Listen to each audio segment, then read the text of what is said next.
You know what's fun? Chaos, uncertainty, family feuds. So if that's your thing, then whatever you do, do not get a living will. Today I'm going to share 4 absolutely brilliant reasons why you might want to avoid a living will. Of course, by brilliant, I mean completely terrible, but hey, let's have some fun, right? Estate planning is a really serious topic, and I don't want to diminish that, but I've seen advice out there to people that they shouldn't have a living will in place, and it just kind of bugs me, so I want to go over that. I'm estate planning attorney Mike Smith with Smith Barid LLC. I'm one half of the estate planning guys.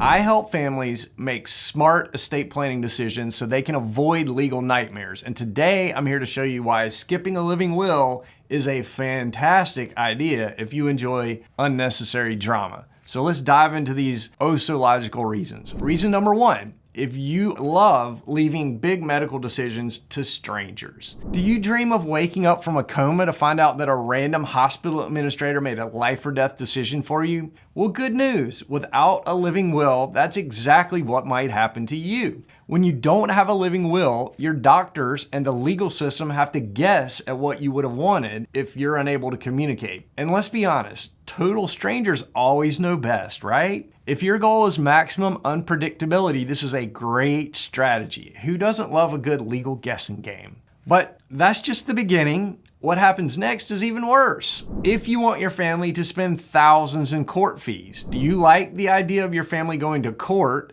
just to figure out what your wishes are? Without a living will, they may get to spend months or even years arguing about what you would have probably wanted. It's like a fun little family game, except the prize is stress, legal fees, and endless arguments. And if they can't agree, well, don't worry. The courts will eventually make the call for you. Hopefully, they'll get around to it before your family members lose their minds. But believe it or not, we're just getting started. Reason number 3 is if you want your family to experience maximum emotional trauma.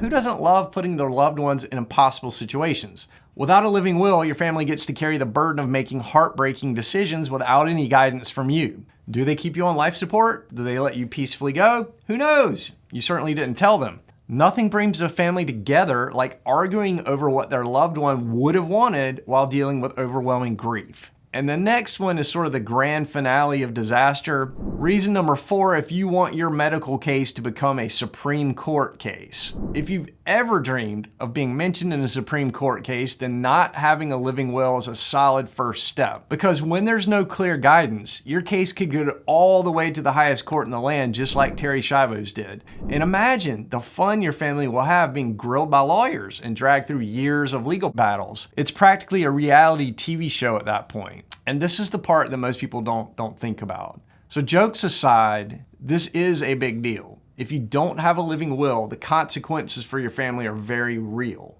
Families have been torn apart, life savings have been drained in legal battles, and people's wishes have been completely ignored, all because they didn't take a few minutes to put their decisions in writing. A living will is not about death. It's about control, peace of mind, and protecting the people you love from unnecessary pain. It's a simple document, but it makes a giant difference. So if you don't have a living will, let's fix that. Click the link in the description to schedule a call with us at Smith Barid. We'll help you get one in place quickly. No Supreme Court hearings required. If you found this helpful, check out our next video. You're not going to want to miss it. Make sure to like and subscribe. I'm Mike Smith with the Estate Planning Guys.